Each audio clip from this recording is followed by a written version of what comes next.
Hello and welcome everyone to the Residence Academy faculty Q&A for November.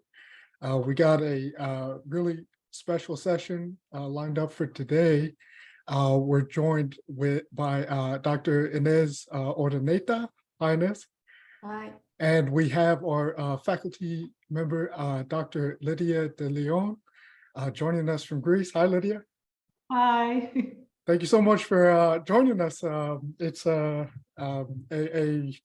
rare opportunity to have you on to get to ask you some questions on your expertise with Very excited to ancient. be here. Oh yeah, yeah. So Dr. Lydia has a course on sacred science of ancient temples. She has expertise in the study of ancient sites. This includes objective means of quantifying the energy patterns, the energy signatures of these sites, linking it with geological features.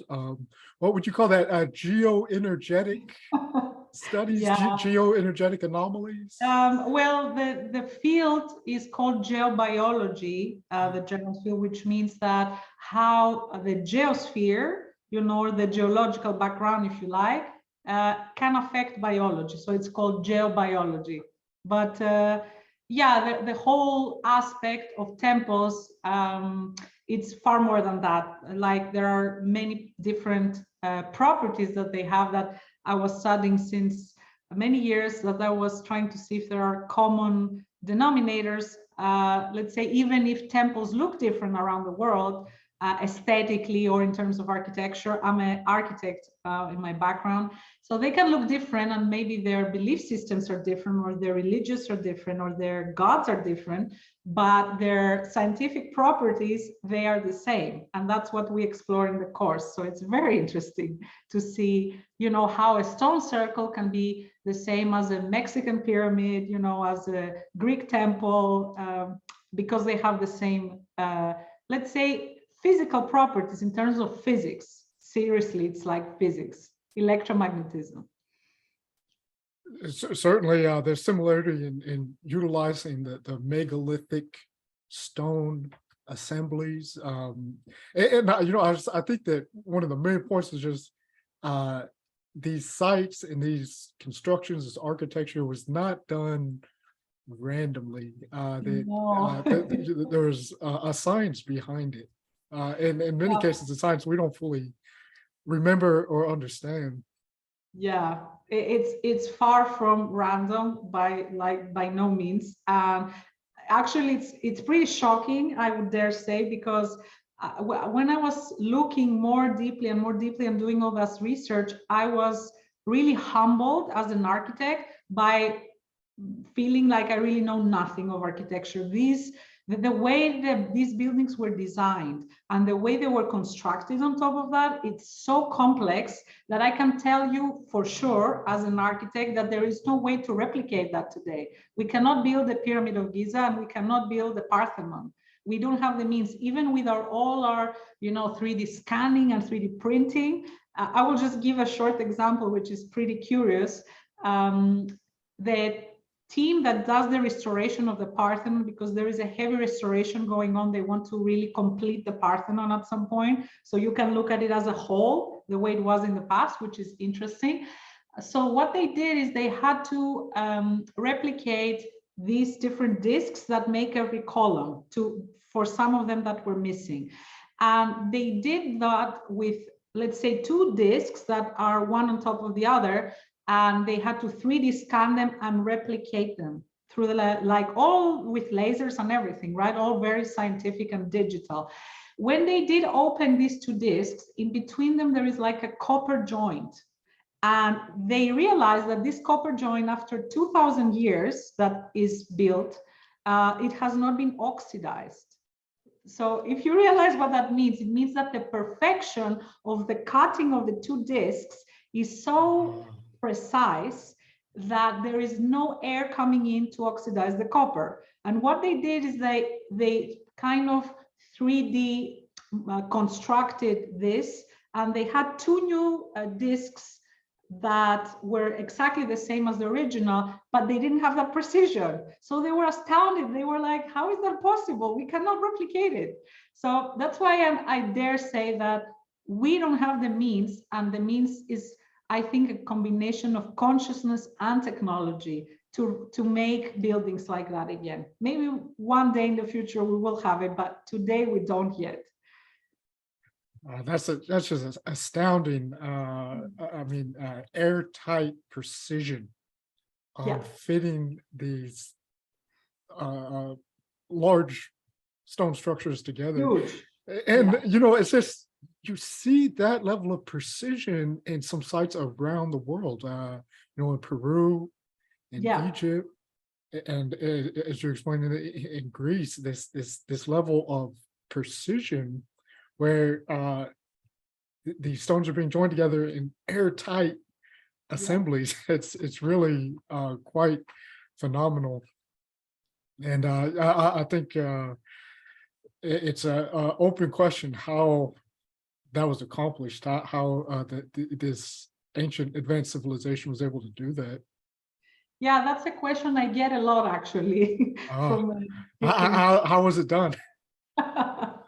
Well, as I always say, I like to combine, all the esoteric aspects and all the scientific parts. So, feminine and masculine. But in order to give such an answer, I need to have like really solid data, which I don't have. So I will just say for now my opinion, right? Yeah, that's what I'm most interested in. Okay, so I definitely think that at that time, whoever built that had advanced technology and consciousness. They had, in my opinion, they have gravitational control. And there is a probability that maybe that could have been also through sound and vibration, as it's written in many ancient texts. And I was mentioning the other day in the French community, the Crystal Castle that is actually in USA. It's made by Lydia de Leon. He has a little bit of weird name. He's not alive anymore, but he said that he built this megalithic complex by himself without any help. And he said that he used sound to levitate the stones.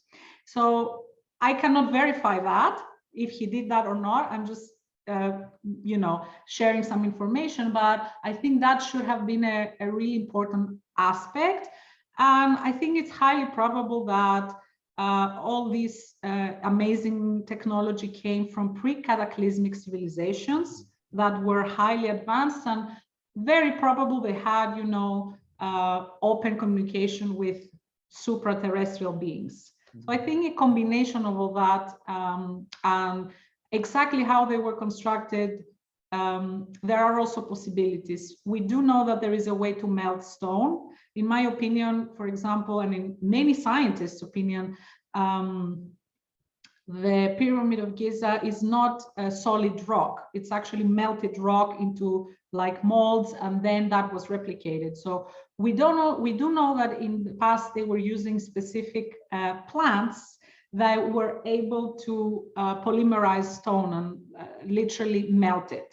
So that's one option. And maybe there were also other kinds of technology, advanced lasers, or I don't know what else could have been, but it's for sure some technology that we don't have yet today, or we do have it and it's like disclosed from us. I think that there's this ice age civilization, advanced civilization, had an advanced technology, just that it was very different than the path our technology has taken. Our technology is very, let's say, externalized, manipulating external electromagnetic fields, generating artificial electromagnetic fields, electrical and magnetic phenomena. I have the feeling that their technology was much more internalized, realizing the capabilities of the human body, of the biological system, which is in many regards the supreme technology, the capabilities that our own minds, consciousness, and body are able to do. But there's certainly, some just straight facts on what you're saying. I mean, that sound can levitate objects. That's a fact. And there's a lot, a myriad of evidence of these ancient civilizations working with sound. Yeah. There's acoustic resonance chambers. Many of these structures have very specific acoustic harmonic properties as resonance chambers. So I tend to find myself agreeing very much with your assessment of how some of this may have been done. I will dare say something else here, which is, out of the scientific scope, but I find it very interesting. And for example, the first phrase of Genesis says, and I know the original text in ancient Greek, which I will just say now, it says, enarchin in o logos. And logos in Greek has many, let's say, definitions. And of course, we cannot know at those times exactly what they were meaning. One of them is speech, which I don't think that's what they meant. But behind that, I think it's vibration. I think they're just trying to say that the universe is created through vibration, literally. So I think that's an important key. And there is many ways to read these ancient texts, far from them being religious or any sort of like that. But I think they're describing really important facts. And also in mythology, it's something that I was sharing also in this Tulum trip this year, that, for example, parts of Homer's Iliad and Odyssey have been actually being proven with a scientific team that is actually here in Greece, and I have collaborated with them, not on this research, but in other, and they found all the data to actually back up that all this is true. So if all this is true, any part of ancient mythology or stories as we know them, or Bible or whatever else, might have an actual scientific information. For example, in Homer's Odyssey, they are describing, in the Iliad, they're describing that in the end of the Trojan War, they were able to give a data of the date and the hour of the end of the war, which is, it's incredible, because there was an eclipse, and that is described with many details by Homer. So they found the date of the eclipse and everything that goes with that. So I find it really fascinating how we maybe think that all these stories are just little fairy tales or something like that, whereas they might have really invaluable information in them. Yeah. That makes me remember that Troy was found. It was not longer, it was proved that the city of it was Iliad. It was not a myth. It was really a real place, which was found in Turkey. Yes. So that's incredible. That's really like, so that's that's like not a myth. Yeah. Meaning by that. And that also reminded me of the series that that's Graham Hancock has in Netflix. That's the one.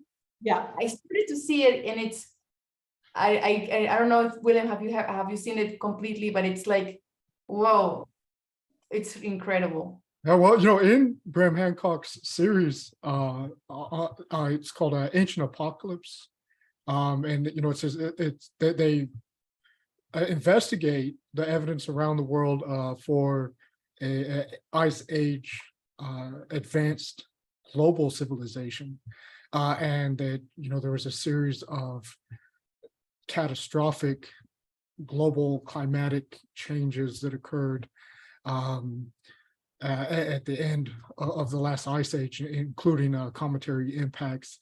But one of the points that he makes in that is that we've got these myths, and the conventional scientific approach to the myths is that they're pure fantasy. But he makes the point that they're actually a memory of the past, and although they have this symbolic language that isn't literal, much of what the story that they are saying is in many cases probably factual events that happened. It was just wrapped up in kind of, symbology and, a somewhat embellished story to make it compelling. And that's how you get a story that's passed down for thousands of years, maybe 10,000 or more years. Yeah. Well, and so it's great. We have Dr. Lydia with us to discuss some of these highly fascinating topics in regards to ancient sites, potential ancient advanced technologies, and even how we can apply some of that understanding today. Dr. Lydia is going to be having a live Q&A for her course. This is going to be the third live Q&A for her course. It's November 30th. So that's 2 Wednesdays from now. And that's for everybody who is enrolled in her course, The Sacred Science of Ancient Temples. So you're going to want to catch that live Q&A, because it's going to be a session where after you've gone through the material of her course, you can ask questions to delve into those fascinating topics in more detail. And so if you haven't, think about enrolling now, because the price of the course is going to be increasing in December. So you can enroll now to join that live Q&A, her third live Q&A that we're all very much looking forward to. And thank you again for joining us on this Q&A. My pleasure. And I got the name of your course right? It's the Sacred Science of Ancient Temples. Yes, that's correct. That's correct. Okay. And really, it's like the really condensed version of all the findings of many, many years of research. And we explore, as I said, the different parameters in a scientific way. So what I was saying is that many people, I think they have a feeling, or they know that there is something going on in the temples, or they go to these ancient sites and they have various experiences. So I think it's really important to have also the, let's say, the left brain involved, and have like this balance. So whatever we're feeling and experiencing, to be able also to have the like scientific and intellectual background, and that kind of helps us have that balance. I really like that balance personally. And the reason also I really wanted to put that course is I'm really passionate about ancient temples. And the reason for that is, I think that now more than ever, with the challenging times we're going through around in the world, I think what can really help us navigate and go through and actually get a global transformation is to bring back sacredness in our lives in many ways. And where this sacredness meets the science and the technology, for example, with ARC, I wrote a little article blog some time ago. I think it was a year and a half, I don't remember. And I literally was saying that ARC has the ARC crystal has the properties of a temple, literally. So it's like a mini version of a temple. So that's a great way to bring, sacredness in your life. But there are two reasons behind like me really wanting to inspire people to know more about ancient temples. One is that I would like more people visit with a new pair of eyes, knowing all this information, actually remembering all this information, and visiting these spaces with more sacred intention. And the more we do that, also the more we activate them. And this is like a global network that can help us really go through these challenging times in a different way. And I think that's really important. So I am really more than ever feeling pulled to share that information. And that's why I'm also here today. I would love to answer any questions or have any discussion around any issue. But yeah, I really think that in my eyes, this information that is there is really apocalyptic. I was really mind blown when I was going through it and really finding answers that I was reading from many researchers and things, but I felt like everybody had like a little piece, and I was trying really to put the puzzle together. And of course, I am not claiming that I have solved all the puzzle, but I think I have put a substantial amount that feels very solid and has a lot of data. And I'm sure there are other hidden aspects of temples that I am very far from yet. And, you know, I think to proceed that, we really need to have really high levels of consciousness and understand that extremely complex technology. That the investigation continues to better understand these sites, and I'm sure as our consciousness evolves along and expands, we'll get more and more insights into some of the science of these ancient sites. Yeah, we do have actually, I mean, as you already know, we do have this interdisciplinary team of scientists that I've put together also with the help of 2 professors here in Greece, and also Nassim is part of that. And our goal is to do scientific analysis of temples around the world. Doing first part is the land, the place, reading of its energy with like really scientific tools from magnetometers to all kinds of electromagnetic measurements and other things, and geophysical devices. And also the other part is measuring people before and after, like outside and far away of the temple, and then inside. And we do actually have the permit for 50 ancient Greek temples from the archaeological authorities, which was huge.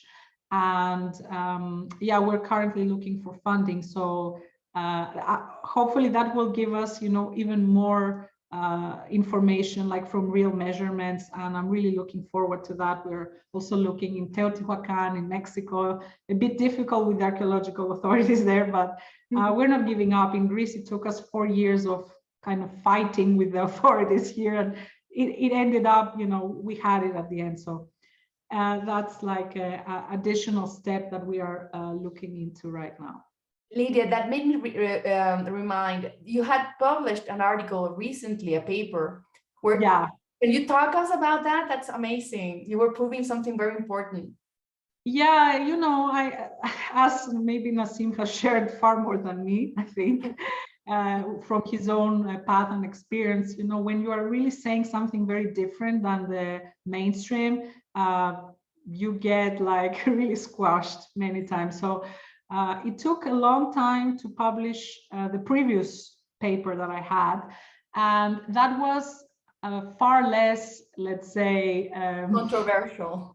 Yeah, than the second one. In the second one, I'm just really showing a direct correlation of geophysical anomalies and temples.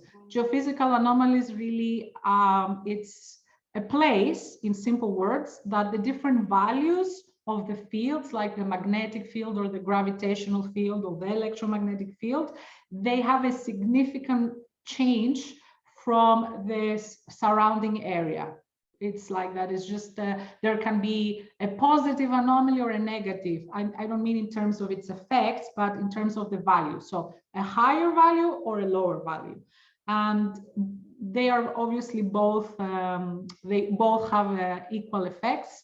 And the curious thing is that almost any temple you look around the world that is built approximately up to 1,500 like 500 years ago, more or less, it has this property. So they were built over underground faults and underground water. And there is a whole technology where the temple, you know, utilizing the materials and the geometry, just literally uses that energy from the earth as a battery, as a charge. And then it uses that to for many things, like for many different functions that we explore a lot in the course. But for example, one of them being was definitely healing. Like literally, the way we do bioresonance today in one aspect.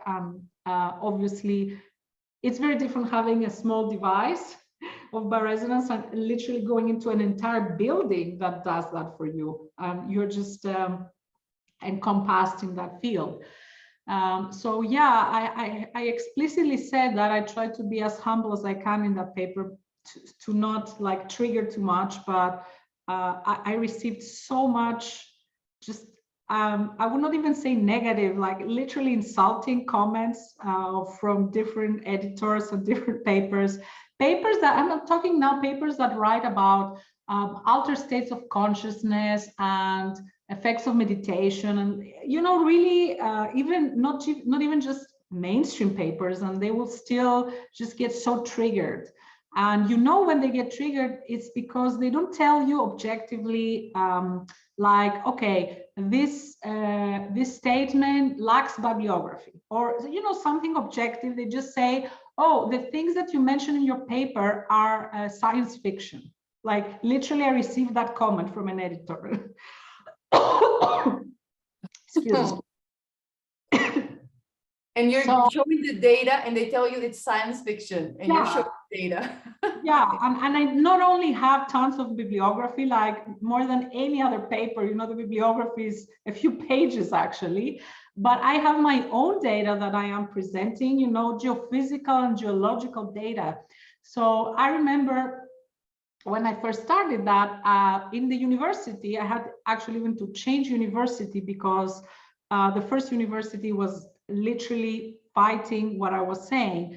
The first thing that I said is that underground water creates an electrical current when it passes through a porous material. And I had all the bibliography there. It was not just my personal theoretical idea. And the head of the geology department told me, oh, this is what you're saying. I have all the library behind. He had a huge bookshelf with all his books of geology. And he told me, that's false because I have all these books to prove it. And all my life I've been teaching that underground water has always a neutral. There is no charge.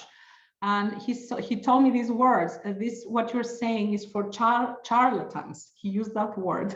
So, you know, I have listened to so much, but I said to Nassim, as you remember in another session, that, you know, I really get, let's say, support from his own path, that he has received so much more than, you know, any of us in that field, that, you know, that can keep me going. If other people can go throughout, you know, I just remember that, and it gives me some, let's say, force and energy to continue trying, because I do think it's important to get this kind of research in scientific journals. It needs to go out in that aspect, and it needs to go out in online courses and in different ways, so different people in different circles can understand that, yeah, this is the time that this knowledge is coming back. It's not a new knowledge, but it's coming back. Yeah, perfect. We have already some questions. Maybe we can like start. Sure. Them. Yeah, sure. And I'd just like to mention, so yeah, if you have a question, put it into the Q&A. And, you know, we have the wonderful opportunity of getting to ask an expert on ancient sites, geophysical anomalies, geobiology, these kind of things. But as well, you know, any questions on unified physics, unified science are welcome. So, you know, if you do have a question, it can go into the Q&A. Okay. And also you can vote the questions. So yeah. And so maybe we should pull into the call the person asking the questions. Would you like to? Okay. Yeah. Okay, perfect. Always nice to interact live with people. So, well, the first one, they're still not voted yet, but let's just take the first one. So it's from Regina, and she's asking, is it possible that the locations of the large ancient temples throughout the world were intended to help stabilize the Earth rotation.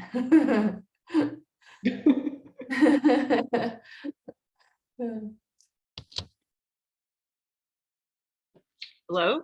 Hi, Regina. Hello. Hi. Hello. Oh. Can you hear us? I can hear you just fine. Yes, I'm in Perfect. Toledo, Ohio. Hey, Oh, we cannot see you though. we cannot see you. Yeah. Okay. Is your video on? It doesn't seem like. It is. I just now came up that I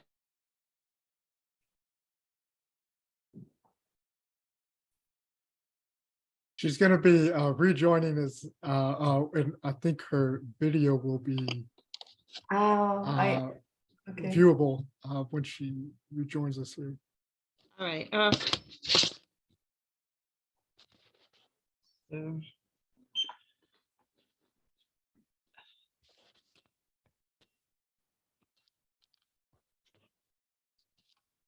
there it is. Oh, I'm pretty dark.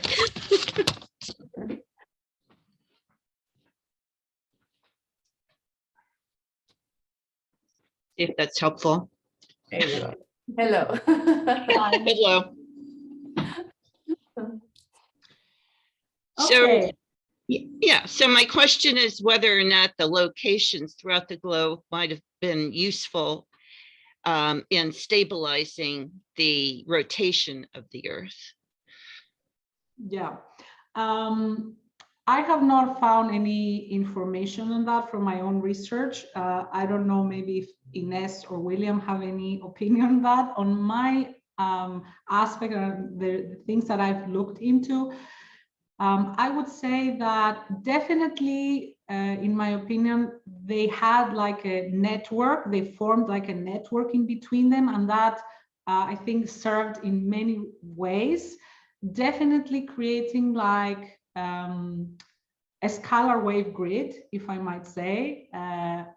Maybe you have heard that there are Hertzian waves and non-Hertzian waves, these longitudinal scalar waves that are literally acoustic waves, compression waves, or the waves in the sea, or seismic waves. They are not electromagnetic in nature. They're called compression waves. So there is research that says that they could form a field in between them in those scalar waves. And I think that field was meant to help in many ways. One, I think, was to help people elevate their level of consciousness. And maybe it could have served also for protection, like in many ways forming that field around the Earth. Now, literally in terms of stabilizing the Earth's rotation, I am not aware of something like that, but maybe. I would Okay. add that, the premise of the question might not be 100% on, just because the notion that the Earth's orbit might be unstable, because actually, if you look at the rotation and orbit of the Earth, it actually has a really defined periodicity that I don't think is random at all. And so the interesting thing, I think, is that if you look at many of these megalithic sites around the world, they're actually aligning with very specific markers in the sky, in the night sky, very specific stars and constellations that have to do with that periodicity of the Earth's orbit, such as the precession of the equinoxes, the obliquity of the precession of the equinoxes. And, these are like 23,000 year, 46,000 year, 44,000 year cycles that are repeating in the Earth's rotation. And so it's very interesting that many of these ancient sites are actually recording this periodicity, these cycles in the Earth's orbit and rotation over epochs of time. Yeah, I was maybe wondering where did the question come from, Regina? What did you have in mind with respect to the rotation of? Well, I had read it as someone interpreting Hopi materials. That was an interpretation they got from that, and I hadn't heard that other places outside of Hopi traditions. Oh, okay. So from the Hopi, like Hopi prophecies or something, like you have some kind of. Right. Oh, okay. So now I know where this. Okay. Okay. Yeah, and this is probably linked to a question in the chat where they're asking, why is the Earth rotation increasing, the speed of rotation on Earth? Okay. Yeah. Well. I just want to add something, and I'll just be very short. I do know that this is happening, and also the magnetic field is reduced like consistently. So the value of the geomagnetic field of the Earth is literally going down. And they say, I'm not exactly an expert of that. I don't know if you guys have more input, but they say that when the Earth's magnetic field reaches zero, that's when the pole shift happens. I'm talking about the magnetic poles, not the physical poles of the Earth. And there is a switch like from north to south, and then that's where you have a lot of events going on in the planet. And that they say that this has occurred many times already. So that's what I know, and that there is, again, as was William saying before, in all these things, there is a periodicity. So there is a periodicity of the Earth's magnetic field going up and down, and a periodicity of the Earth's rotation speed up and down. And also to add here, there is a periodicity of CO2 levels in the atmosphere. And I have seen data of 200,000 years. And that goes extremely up, and then the seasons are, the temperature also changes in the planet in general, and then there are cooler times and hotter times. So there is a breathe in and a breathe out, a yin and a yang to all that. So that's what I wanted to share from my side. All right, thank you. And it is also probable that, because there's another cycle that the Mayans had described where the whole galaxy, it's going. Let's say that our solar system at this moment it's going through, because of this cycle of 25,000 years. At the position the galaxy is now, it's very much in alignment with the center, or let's say black hole of the galaxy. So at this moment, so we are receiving somehow much more direct influence of this black hole in the center of the galaxy because of this 25,000 years rotation. Yeah. This is also something that the Mayans had say incredible, right? How the Mayans had predicted something like that, because it is true that we are at this time, we have less, we're more aligned at this moment directly with this, which is called Kunapku in the Mayan tradition, this black hole at the center. So, and that would be also explaining many things that in this feedforward mechanism concerning information flow of the universe and of the galaxies and all that could be having some effect. I guess much of what's probably going on. Also, we should keep in mind that this solar system is not fixed. No, it's not only rotating, it is traveling through space, like if we were like a vessel, like if we were a ship. The Earth is a ship, but also the solar system is a ship. So we're like in ships inside ships, stellar ships, I would say. So we could be traveling very well in a certain region of a different energy voltage or in the galaxy at this moment. So many things could be happening that we're very like not unaware of all the complexity behind. So sure. Yep.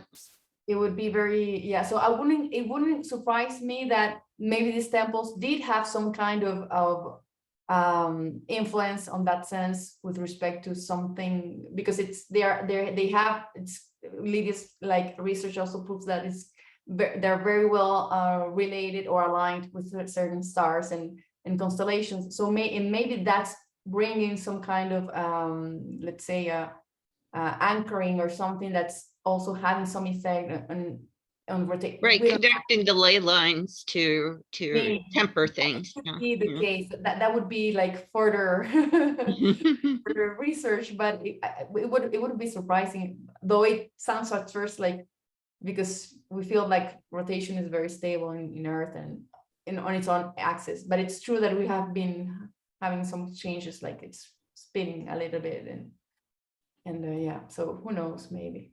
Who knows? All right, thank you. Thanks for your question, Regine. Yeah, So, the length of the day, I think they recorded the shortest day ever, maybe last year or 2 years ago.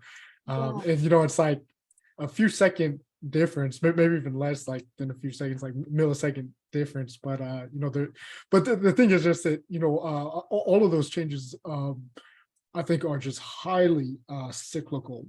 And so it's not like none of it is random or unstable in that sense. It's just that it might go through periods of high energy events, especially in regards to the positioning of the solar system in the galaxy, because it has like a 60 million year, 90 million year cycle as it oscillates through the galactic plane, and then a 250,000 year cycle as it goes around Like an the orbit. galaxy. So I mean, all these recurring periodic events. So perhaps the ancient sites or these megalithic sites were there to modulate the changes in energy potentially. Yeah. All right, thank you. Okay, so we have a second question from Simon. So we'll pull him into the call.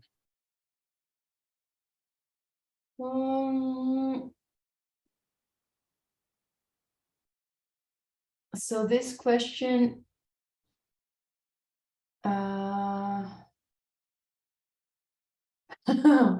wait, okay, so this question is infinity.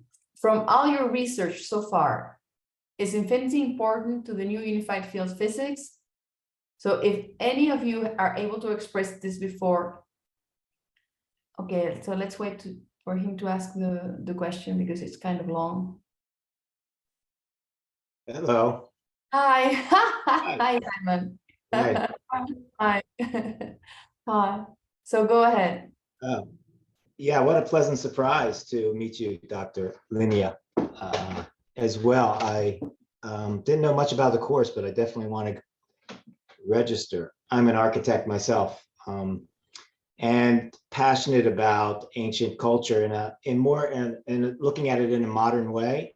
And that behind me is a house design on my property in Utah, inspired by Chaco Canyon.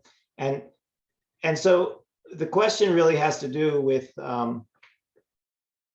looking at infinity. When I watch all these programs or listen to all of the faculty, sometimes Nassim, about infinite energy.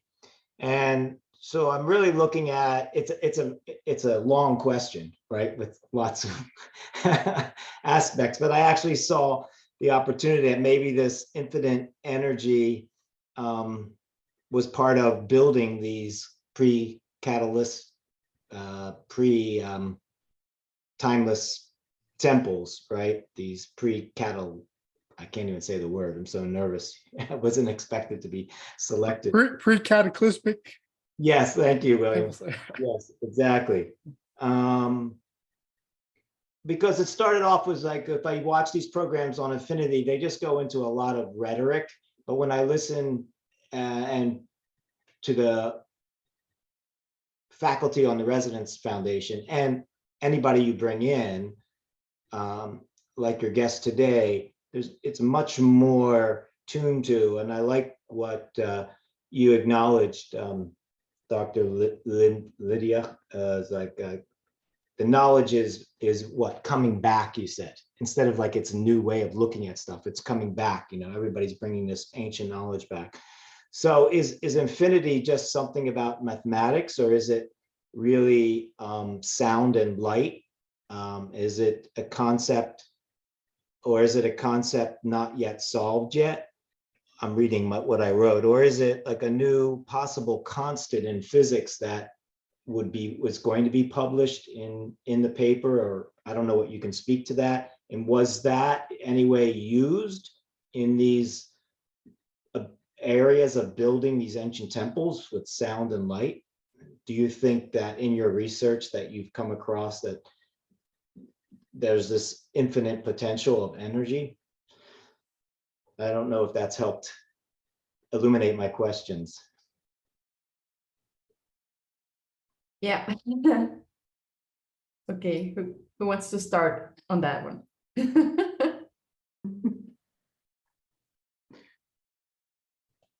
Well, certainly, the concept of infinity has a very well-defined explanation in the unified physics, for instance, of Nassim Haramein, and the research that we do here. One of the best examples of this is how you can have infinity within a finite system, and infinity within a boundary. So you can see this demonstrated via fractal geometry. For instance, where if you have like a Coke snowflake, which is a very specific pattern of triangles, you can repeat that pattern infinitely at smaller and smaller scales. For instance, within a circle, you can just repeat the pattern, doing like an iterative repeat of the pattern infinitely within a boundary. And so you can see it demonstrated geometrically, but we're much like that in that it's kind of illusionary, but we seem to be a self-contained organism entity. I don't know if the boundaries of that separation are really so real. We have fields that extend through all space, but even within us, you have this kind of fractal progression of like resonant harmonic chains going all the way to the fundamental most field of the Planck vacuum plasma structure. So within our bodies, there are tissues. Those tissues are cellular networks. Then those cells are macromolecular networks, and on and on and on. This can go down. So even within the boundary of you, there is infinity. And I believe that very, very much you have access to that kind of infinity, that experience of what infinity is. And it's really just that there is no end to the fractal pattern. It extends infinitely within and infinitely without. And so this does have some pretty interesting considerations in terms of physics. And when you're talking about oscillatory systems, the nature of time, because it starts to speak to the fact that there is no time. It's an infinite system. So actually in the largest scales, it's unchanging, it's eternal. And that is timelessness, is an eternal moment, a moment that without beginning or end. It doesn't have a sequence to it. It's just, it is. And so, that certainly plays a very important role in the largest type picture you could have of the unified physics. that we're working on. Yeah, I would say yeah, because when we think about infinity, of course, it is also mathematically, I mean, it is without any doubt something that also is present in mathematics. The thing is that it's hard to grasp when we see it like in the physical realm, like see it expressed in a physical realm. Like in numbers or something like that. Because Nassim always says that it's not, the universe is not doing equations, right? Yeah. And in fact, there equations like fractals are also equations, but the important thing about fractals is that what it is infinite is the amount of divisions that you can make, the amount of proportions that you can get out of it. So that's the important part of the fractality. That's where the fractality is also coming from. So it is real. The universe is not just solving equations, which is why the infinite doesn't seem so natural. You know, when you see equations, the only reason why in those physics equations they find some infinite is because you have some indeterminations like 1/0. So, oh no, this is going. So that's what they call infinity. And they say, no, we have like these poles. These are called poles in the determinant. So they say, no, this is artificial. This is not real. But we know that they are real. I mean, resonance is one example of this kind of poles, which are real, physically real. And that's the same thing that happens in Einstein-Field's equation as well. Then you have some singularities, and then you say, oh, this is all mathematical outcomes, but with no real physical meaning. And it's because they don't have the fractal part of it. Once you incorporate the fractality into the system through the equations of fractality, you will see that the ratios, that what you're having is an enormous amount of ratios between things, and that's what makes the system infinite. Wow, I see. You see, and that's also important because then as well, the relationships, that's what you're increasing. For instance, when you're increasing the level of resolution in a system, right? Or when you have like this pattern of division of space that Nassim's calculating, and he finds out that it doesn't end at the Planck scale. Why would it end at the Planck scale? So this pattern of division is infinite. It is endless. So it is endlessly, dividing into smaller patterns of division. And this, so yes, it is a real infinite in the sense of that, in that sense. It's endless, and but it's related to relationships, to ratios, to proportions, and relations between proportions. And then you can have the relations of the relations. So, so it is fractal because it is embedded like ontologically in the system. It is, wow. You can avoid it. It's just its nature. So yeah. So that's, and it happens in language as well. When you talk, you have fractal structure all the time. It's just we just don't realize it. For instance, when I say the how is this working? How? Yeah, like that. But then there's the how of the how, and there's the how of the how of the how, or the what of the what of the what. And you can do that reverberance infinitely. And so these are like the shells of an onion, like the layers of an onion. So you peel one onion and you have another and another and another. It's just a fractal. So yeah, so that's I don't know how that could be related, for instance, like with of course it's related with infinite energy, because of course then what is energy? Remember that energy and information and mass and entropy are directly related. So if you have infinite pattern of division, you're heading towards infinite energy. Infinite energy. The thing is that how do you make this energy or this information become a singularity? They have to have a fractal relationship between them.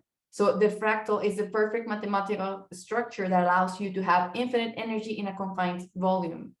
No, so that's what allows to have an infinite density, because it's like you have all these relationships with all these let's say coordinates that are or information that are in a fractal relationship between them. So it compactifies the information perfectly. So it becomes dense, infinitely dense.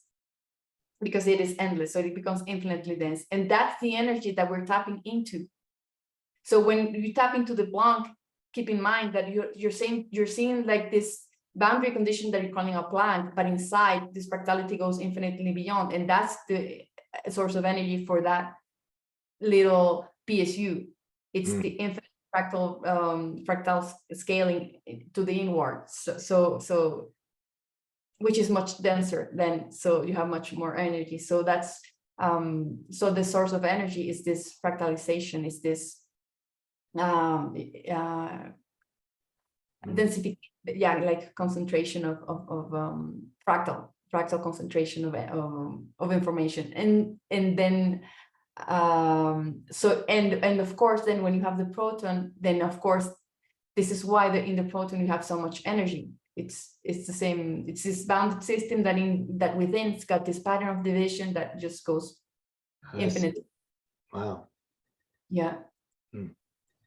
There are two more examples I wanted to add to what William said. And I think this part of mathematics, it's always fascinating to look at how we can have infinities within, a specific limit. And two very tangible things were when I was some years ago looking at this mathematical kind of unsolvable issues was, for example, the infinite number of the perimeter of an island, literally, right? Because where does the land stop? It's exactly where the water starts. But we do know that there is a little wave coming in and then further it's going back. So if you take all these curves, and it's literally an infinity, but there is only a specific limit because the basic perimeter of the island is defined in a way, but it has an infinity into it. And then the other one is like, okay, there is a book in a library that has a list of all the books, but that book is also in the library, so it has to have itself, so it's like all these never-ending fractal infinite things that are always, I think, fascinating in nature and in the reality we live in. Yeah, do you think the architectural forms, like the pyramid form, a short answer, because I know this could be a long, is there something infinite about the geometry of that was used? Like it's without going into, like, I know there's so many theories and like, but just in the context of this conversation and fractals and physics, is there anything you could shed some light on? Like, because you also spoke about the Greek temples and all of that. And I mean, as an architect, I always shied away from that. I was far more interested in modernism. And I think it was because of the dogma around it. And that's why I gravitate to the residence foundation, science foundation, and science and physics. Although I'm not intelligent enough like to do the equations, but it just resonates that I just looked at the pyramids and all that was talked about, and it's absurd that these slaves and people like built these things without even knowing the new science that you're disclosing here. Yeah.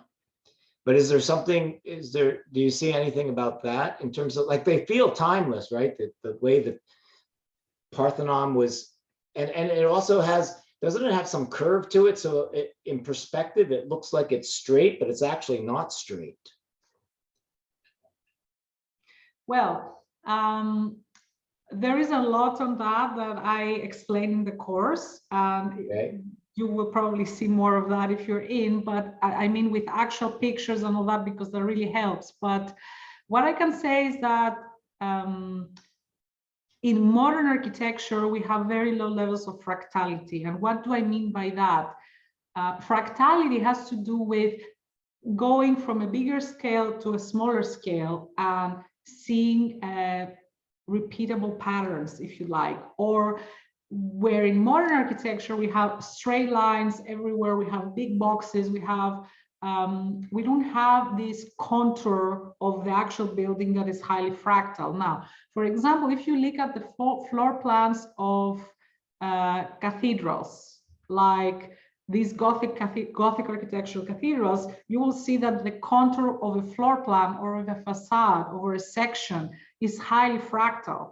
Okay. And I don't think, in my opinion, I don't think at all, and I have a lot of science that backs that up, is that they were doing that for aesthetics. It was because they were using these temples as antennas, as a fractal antenna, literally, for many reasons. And the Pyramid of Giza might be a slight exception to it, because I think it had a kind of different, let's say, function. And I break down the different functions, but one of those functions was energy generation. And many other temples didn't function as that. So I think the like very bold shape of the pyramid that appears to have like not much fractality to it is because, as it was shown by some Russian scientists that did a whole simulation of it, it's meant to condense energy and release it at the top, and it was like a whole energy generation. But, for example, if you look at almost any other temple in the world, including, for example, the Mexican Mayan and all this, that I have all these intricate patterns carved into them, and you don't find like a straight wall that has nothing on it. And even further, if you go to Asia and you look at the Hindu temples, and they have this extreme level of fractality, and even more literally repeating the bigger shape in the smaller and then smaller, you know, in the Buddhist temples, for example, that literally is a fractal antenna, and that is the reason behind that. Also in ancient Greek temples, in my opinion, they are not just, they could just left, for example, a column in a cross section, you know, it's not a circle. It has all these indentations that go around, and instead of just having like a pure cyclical surface, you have a crazy fractal surface that actually takes tons of energy and time and cost, unless they had, you know, also this advanced technology. But there will not be any reason, in my opinion, that they would devote so much resources to just make something aesthetically pleasing. And this is like a universal language of ancient temples in general. They have higher level of fractality in floor plan, in facade, in cross section, in any way they could use that. And if you want to, let's say, create an antenna that will literally transmit not only the Earth radiation, but also the quantum fluctuations. So you need to have the best antenna you can, and that's through fractality. And that's, I do have a paper on that, not my own paper, but through my research, that actually this is the best way to have an antenna. They compare different antennas for technical uses and electromagnetic uses, and they literally found that fractal antennas had the best performance. So there is a lot of other things behind that, but I think we have, let's say, with modern architecture, we have gone very far away from this fractality, and it's something that is far more natural, even for our own field as humans, to have around us. Obviously, everything in nature is fractal. You don't see a straight line going for, you know, 30 meters without any movement into it. This is not how the galaxy designs in any scale, for example. So this is what I can share with you. Thank you. Thank you all. All those questions were just merged and illuminated in different ways. I appreciate it. Thank you. My pleasure. Yeah. Thank you. And what's really interesting about those fractal cathedrals, those fractal temples, is that the human completes the circuit on that fractal antenna, Wow. because we're a fractal antenna. Oh, Now, actually, some of yes. those Buddhist Oh, yeah. temples, I think, are directly engineered or biomimicry of the actual human spine. One of the most central fractal antennas of our system. Wow. And to add to that, I do have another scientific paper that is called DNA is a fractal antenna. So Oh, yeah. yeah, even our DNA is like one of the most efficient antennas, highly fractal. So then I would guess that fractality also prevents, oh, that makes a huge sense, prevents information from degrading. So that's a way of protecting information across scales. Yeah, that makes perfect sense. You don't degrade information. Yeah. Oh my God, I just realized something so important. That's interesting of why they would make it into stone or something molded to keep the antenna alive, maybe? Yeah. Yeah. It's a very Not efficient any way. stone, not any stone. They use stones with very special qualities and properties, and that's why you will see that almost in most temples they were literally transporting stone that was, I don't know, 500 kilometers away. They had an abundance of a local stone, but that didn't do the job. So I see. Egypt is one example. They had to, you know, quarry this granite and the other stones that they use from far away. Stonehenge is another example. They literally brought these blue Preseli stones that are weigh, you know, some tons from 300 or 400, if I remember correctly. So they needed to have only stone that has a very special property that can literally amplify this charge from the earth and also the quantum fluctuations. Mm, Yeah. good. Oh, wonderful. Thank you. Yeah, thank you. Thank you. So our next question is Richard Haringberg. Richard, let's bring him in.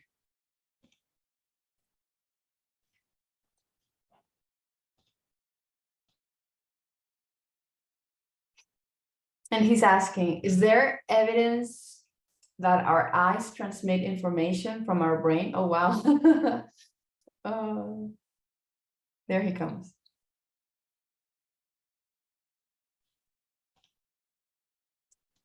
Hi, Richard.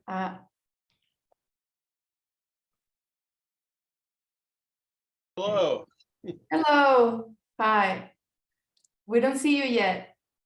It's coming. Oh. Slow computer. Slow computer. Okay. So I'll start out. My question came from Nikola Tesla, who supposedly in 1900 believed that the brain transmits information to the eyes and that it could be received and measured and displayed on a screen. And so I wondered what we knew about that nowadays. Whoa.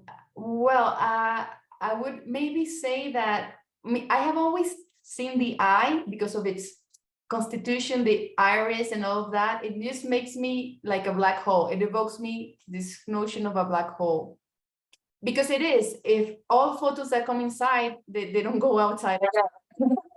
So it's like a black body, no. That is exactly how we describe a black body, and all quantum physics came because of a black body radiator, and so that's basically a black hole physics. So I see the eye as a black hole, literally. But I also know, and I think that's already published in a peer-reviewed journal, that photons also come out of the eye, like from black holes you can have radiation coming from like the jets or Hawking radiation. So we know photons can also come out from the eye, from the inside of the eye. And so that would make perfect sense that you could transmit information from your, from maybe directly from the brain, because I know, like, for instance, the body has got a lot of, before it was only thought that we could only emit like radiation of our body, like thermal radiation, which is infrared, basically. So those are photons with very long wavelength. They're not indivisible, no. But nowadays, and I think this is also published, they know that we can emit biophotons which have frequencies on the visible part of the spectrum. And I think that they have also measured photons coming out of the eyes. I'm not sure, maybe that's something maybe Will will complement, but that would make perfect sense to me, because of course it's information like a black hole, processing information. So there's some part that's coming in and some part that's going out. And it's just feeding, the feedback forward mechanism would be part of that. So I think that makes sense. I didn't know Tesla had that idea of using that directly, but that's a good thing to know.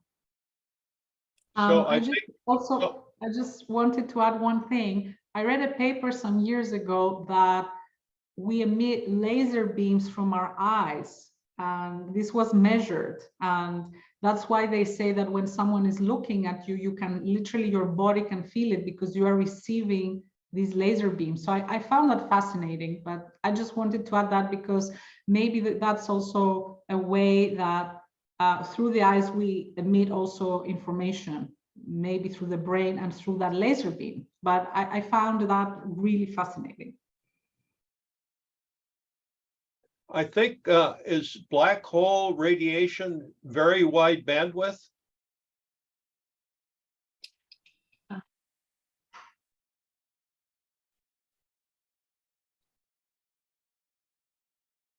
Oh, good question. I would say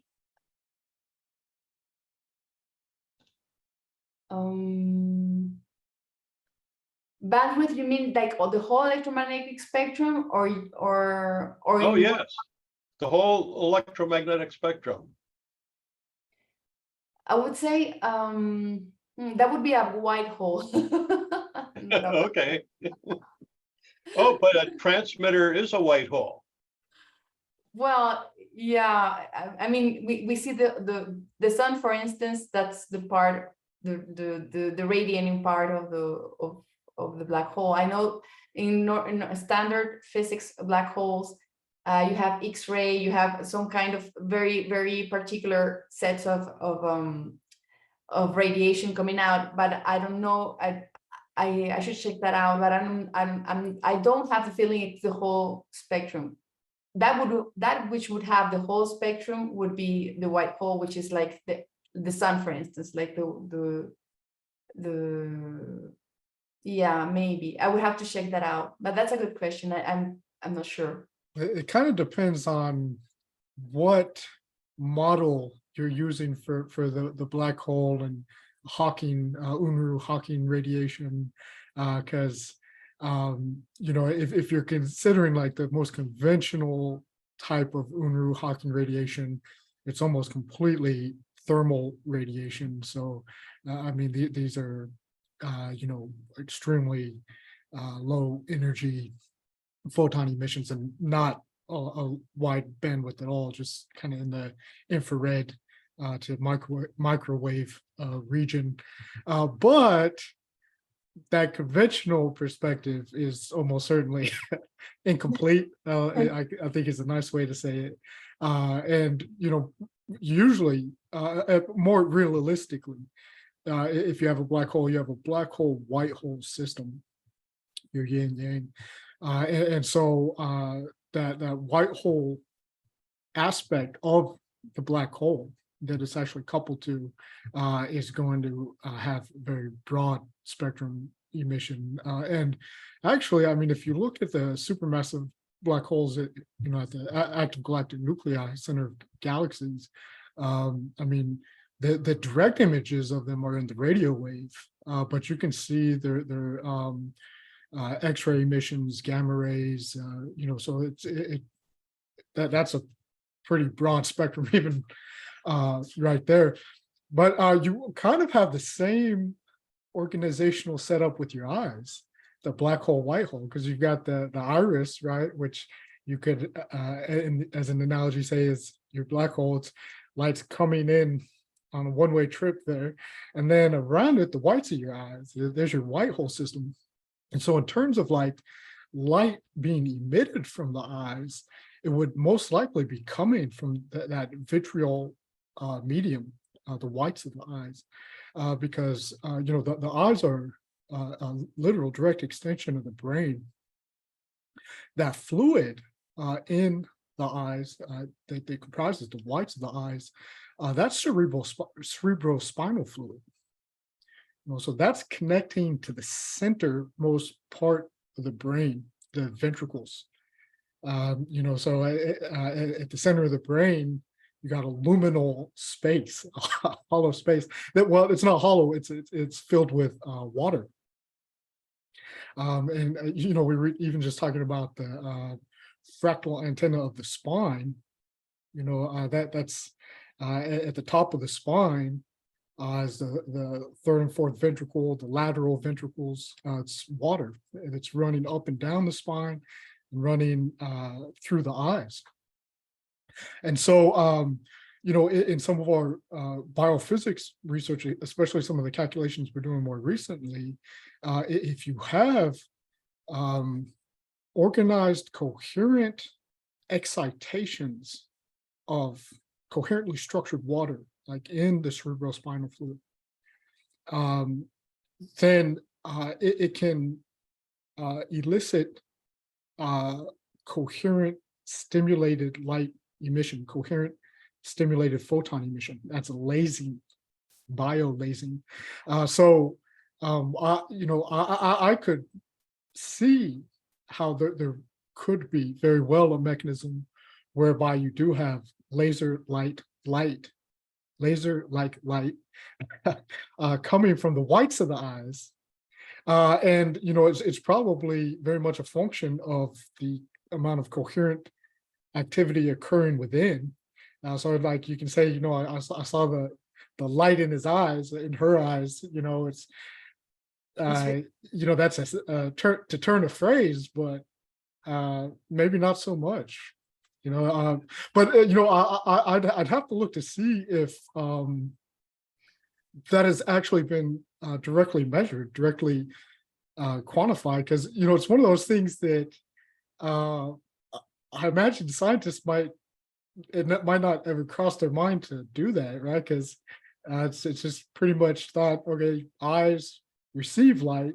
So, if that's kind of the idea you're working with, what would be the inspiration to put a detector outside the eyes and see, is there light coming the other way? I'd have to check to see if there's any data on that.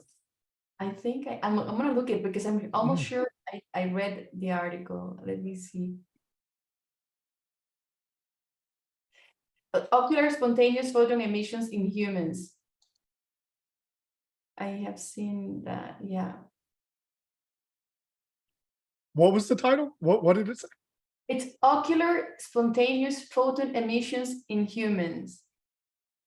Yeah, I have here. I have here some reference. Yeah, Arvo Journal. Well, I will have to go and investigate of ophthalmology and visual science is in that journal. Yeah, I think I am almost sure I read it. I didn't give it that much importance. I should have maybe because I lost that reference, but yeah, we could look it up and see, but I'm almost sure that I had read that before. Yeah, so yeah, that would be great. We could communicate by laser. Well, like in the X-Men film, the knowledge.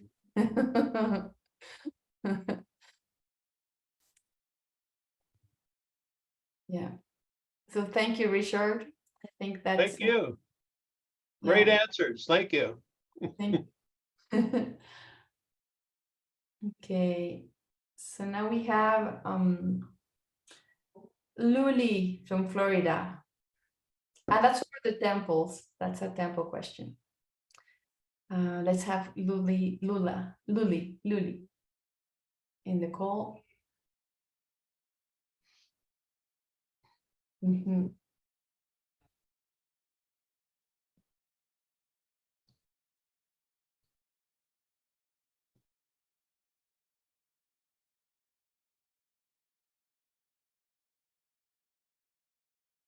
Hi, you're muted.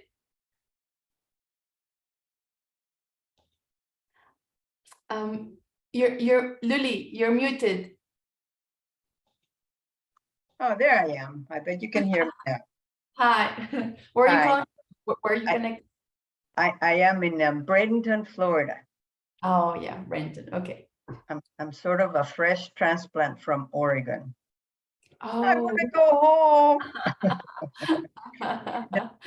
But there is a trend of thought right now regarding the temples.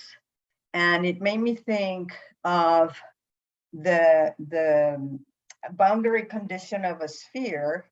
And if you have an inverted tetrahedron, and it's of course argued that where the tips touch the sphere is, you know, the 19.47 meridian, and many of the volcanoes and the Eye of Jupiter and the greatest volcano in our solar system in Mars is located in this vicinity. So I believe that the Teotihuacan pyramids are also located in this location. So if that is true, and as Dr. Ines walked us through the idea of infinite energy, even at the Planck level. So why would those points be significant? Why would these things be occurring at these points?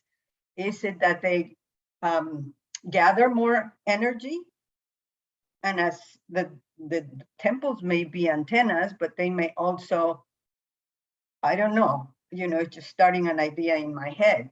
Could the ancient ETs or whomever were able to gather this energy to work with the stones and melt them and make them so precise? Then my head starts going in all kinds of directions, you know, but the floor is yours. Okay, thank you for the question. I will also like say that after if Ines or William want to share also their thoughts, I know that Nassim generally has talked a lot about that as well. From my perspective, firstly, to your question, like are most temples located along that meridian? In my opinion, it's no. There are temples located in all kinds of meridians, and they were needed to create that like global grid, as I was saying before, to create that field and for a connection and a communication as well, I think.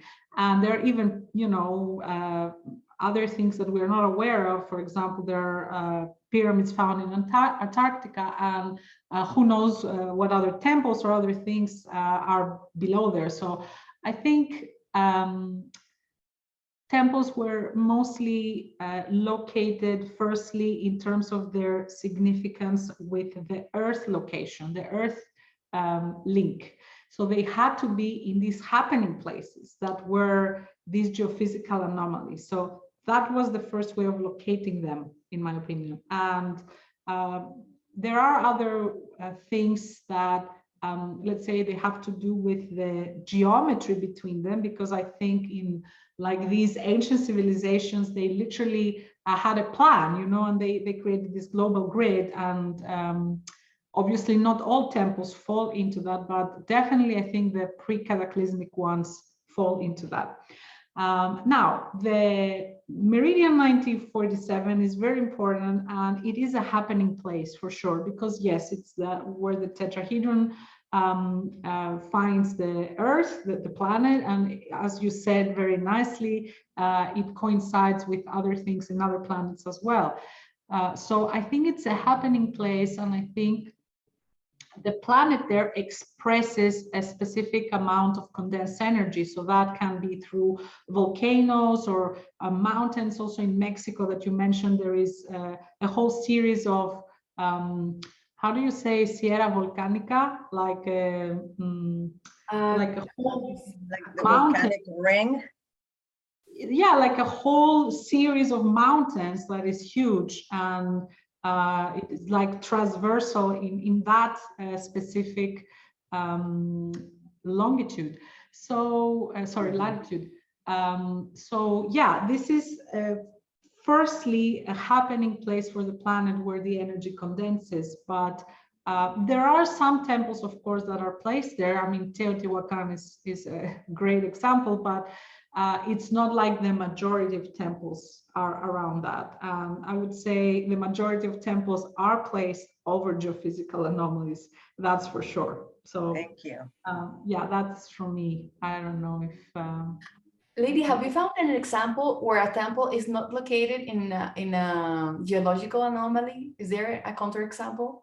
yes, there are a lot of temples that are built in modern times or after 15th, 16th century that this knowledge started to become lost, and it was just, you know, kept in all these different, let's say, groups like the Rosicrucians and the Freemasons and all these, like the Templars, because they knew that this technology has power. So I think they were trying to preserve it in a way that is not going to be used, because it can be used with a very destructive, like literal. I'll just say a modern example to that. Geometry, and especially what we call sacred geometry or sustainable geometry or fractal geometry, is extremely powerful. And that's why I say, specifically when designing houses, we don't want to make it in a level of like fractality and geometrically powerful as a temple, because a temple is meant to contain, let's say, the most highest vibrations by nature. I'm not saying that it's done today, but that's the intention. Now, if you put that into a house and, for example, there is a couple fighting and there is a lot of disharmony, guess what will happen?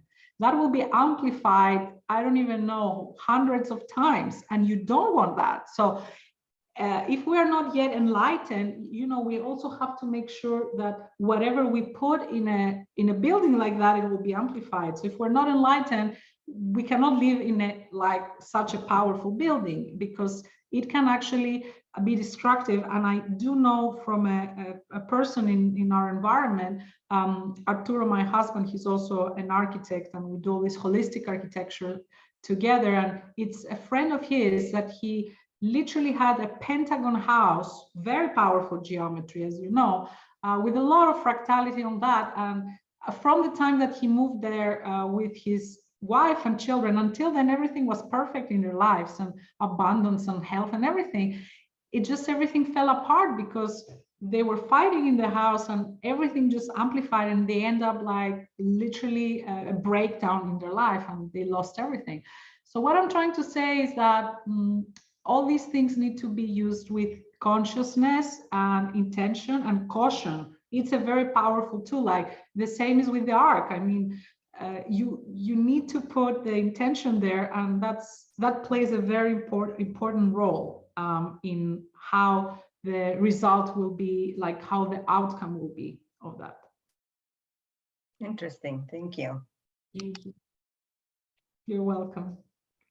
And Janine is kind of like sharing with us as well, and in answer to someone, to Richard, maybe we can bring her into the, I think she's got a very nice comment about the temples. Or was it a question, or is it a comment? Janine is just replying to Richard. There was a comment in the chat from Richard, and she replied about how it's connected, the eye and the meridian that goes through the eye. So it's all connected to the brain. She's talking about Chinese medicine meridians and how the brain is linked to the eyes, as she's explaining that. But no, I don't think that's a question. It's a comment. Yeah, a comment. Okay. Lydia, were you saying though that there isn't like a statistically significant clustering of ancient sites around that 19.54 meridian line? Is it that the sites are actually more equally distributed? You don't have like a statistical clustering? They are not, in my opinion. I don't see like a big majority of temples around that latitude. You see, and by temples, you know, I do explain all that in the course, like temples are of different kinds. You have Mayan pyramids, you have ancient Greek temples, you have megalithic stone chambers, you know, the Native American Indians, and you have stone circles around Europe. All these are in this category of temples. They just have a different appearance. So you have that literally all around the world. Wherever there was a civilization, they would make that as a part of their life, like a really important part of their life. And what they did have is, like, if you look at these maps that I created some time ago for my PhD that I did on all this subject, it's like literally you see the map of France or the map of England, and the highest correlation and concentration of the megalithic monuments is with radon. So this is remarkable, and it makes you think, like, how did they know and why did they do it? Which is, you know, all the things I'm explaining in the course, but the correlation is astounding. But to Ines's question is, like, yeah, there are many buildings that are built in modern times, like cathedrals of the church and all that, that they are not using anymore the sacred knowledge of the Templars or all this that came, you know, from, they took it from others behind them. And I think that goes way back into Atlantis and way back to, I don't know, some other higher civilizations out of the earth that came and brought it here. The modern temples, most of them don't have that kind of design. They are not on geophysical anomalies, and they are far away from any sacred geometry in their design and far away from astronomical correlations. Would you say that there's any church that does follow those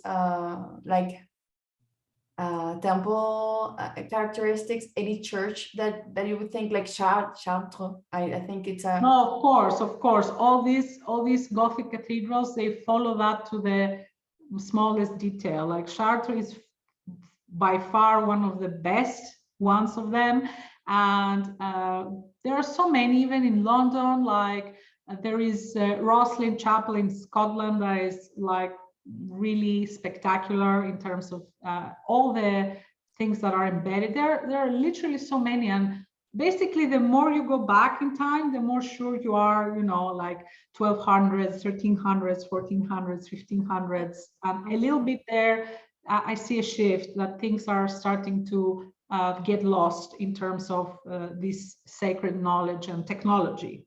But yeah, all these are part of it, absolutely. Oh wow, I had no idea that churches... Notre Dame that was burnt, it was also definitely.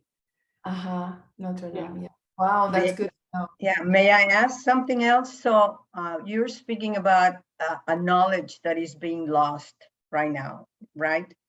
So some scientists such as yourselves are becoming aware of this.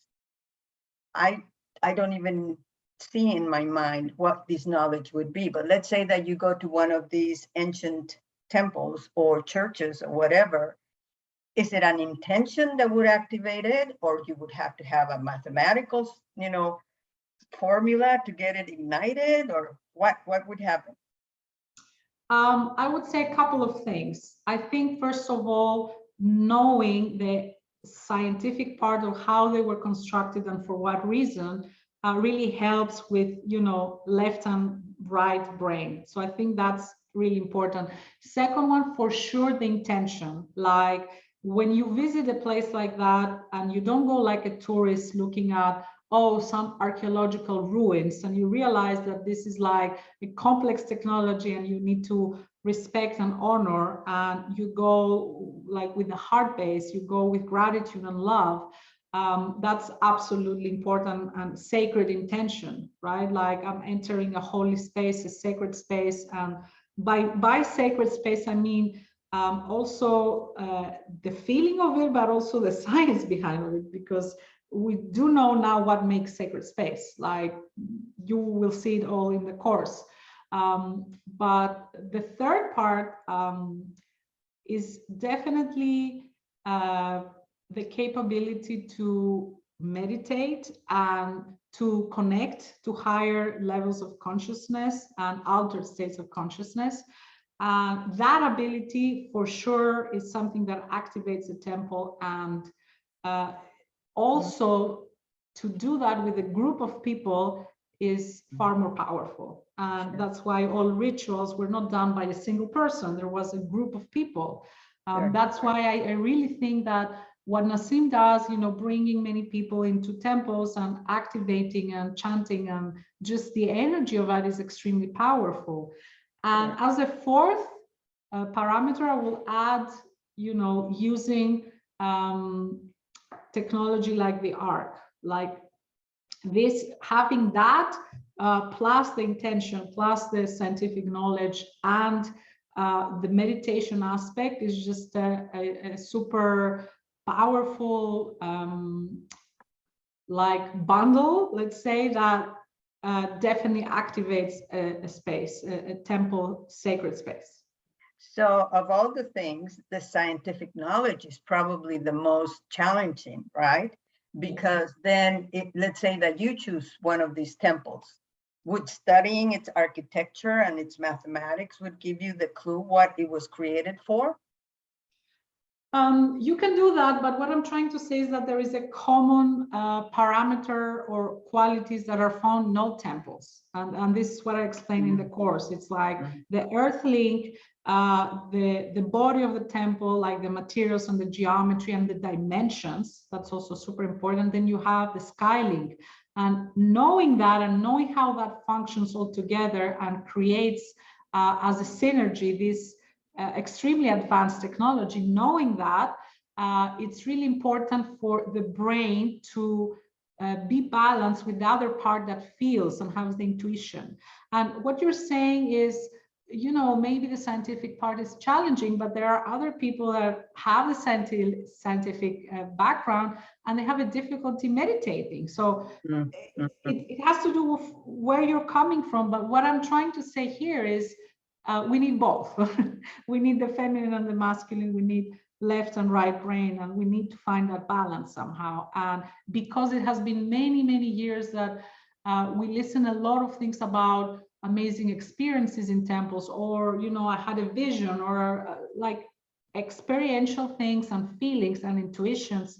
I think it's good to balance that with some scientific data. So there is like this, this masculine and feminine aspect to it. Thank you. Very interesting. Thank you. I think I would add that what makes it really challenging is understanding that science and spirituality are two sides of the same coin. Sure. So but because we have that so divided, then we don't realize the spiritual part of the scientific endeavor that's being made. So for sure, and I know this from my own experience here in Mexico. I met not so long time ago someone who's developed its own technology. Is using like his own science. I don't know how to explain that, but he developed some kind of devices that can clean up the water, even the dirtiest water of all. And they're not connected to the grid. It's not an electrical. I don't know how he does that, but at the other side, you just get potable water. That's something so outstanding. And when I saw it, I felt like it was kind of like a living thing, but I couldn't realize what it was. So I just saw that this was technology coming from a higher consciousness, which I was unable to grasp. So because that's the defined part of it. Science and spirituality go together. They're just the same thing. But but because we have divided it in this civilization, then we don't get to see it, so we don't understand. So for me, it was very frustrating because he was showing me such a huge, important piece of technology, which is so important for us, and I just didn't understand what he was talking about. It was like I was not there. So you know, it's like so frustrating just to see that. Our Cartesian Western way of thinking that is so split. Right now we're trying to bring it together, but Masuro Emoto demonstrated very clearly that intention with water and the pictures of these beautiful crystals. Yes, he did. And Yeah, yeah, I think we live like we're living in very interesting times where we're slowly coming back, and there is this interesting aspect to it. For example, in modern times, I don't think that science was ever more magical than it is today. We're talking about photons that are far away and they are entangled, and one receives information, and then the same second, the other one simultaneously receives it. And okay, this sounds very magical. You can say it's like out of the scientific scope, but it is happening. And there are so many like magical aspects. And then you have people like Nassim that literally first got the spiritual download of what is the answer to all these equations and all these issues of unifying physics. And then, yes, he put it into numbers and equations, but getting, the download from I Ching, China, Taoist practices, and all the other things that he's done. And then we are finding also science in other things that we considered spiritual or magical in the past, like telepathy and intuition. And slowly these things are like, the higher the level of our consciousness, the more answers we have about the science of spirituality. Yes. I think, and how they Yes. merge, Yes. literally. Ask me, I am a quantum regressive hypnotherapist. Wow. I That's take people back to previous lives, talk about fascinating process, because I it's have done energy. one. I You're have done playing with time, right? You're going one. back in Fascinating. time. It's Yeah. fascinating. So thank you. Very enlightening. You're welcome.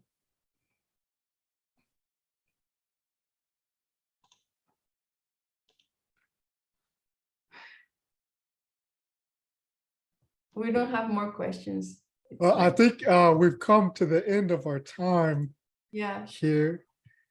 But I want to thank everyone for joining us and submitting those really fascinating questions and engaging in some really thoughtful discussion conversations here.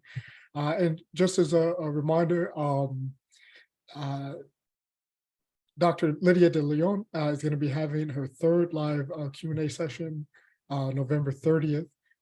So if you're not already enrolled in her course and you are interested in checking out the fantastic content there, joining for another 2-hour session to get to learn more from Lydia, enroll now. There's a link provided in the chat where you can get more information about her course. But thank you both Lydia and Ines for joining us today. Thank you. Thank you so much. I really, really enjoyed all our conversations and all the interesting questions. Thank you very much. So see you then soon, hopefully next week and next month. Goodbye, everyone. Bye all. Bye. Bye all.